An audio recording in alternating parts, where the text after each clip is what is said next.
3 jours minimum de télétravail chaque semaine. Le gouvernement veut prolonger la règle pour 2 semaines supplémentaires. Le télétravail qui a probablement vidé les couloirs de votre entreprise. Sans pause café, les distributeurs automatiques, eux, font grise mine.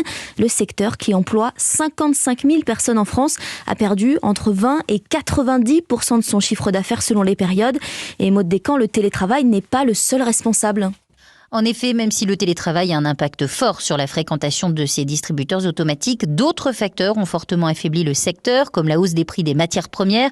Le prix des gobelets en carton a par exemple augmenté de 60% ces 6 derniers mois.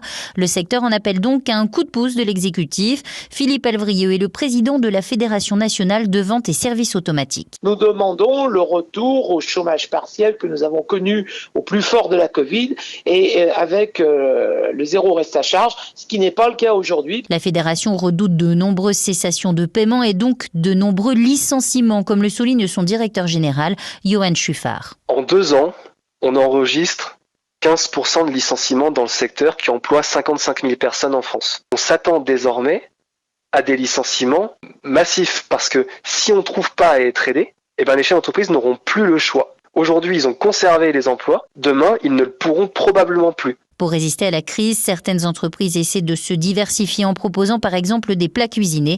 Mais cela nécessite d'adapter les distributeurs, ce qui n'est pas toujours possible. Maud Descamps du service économie d'Europe.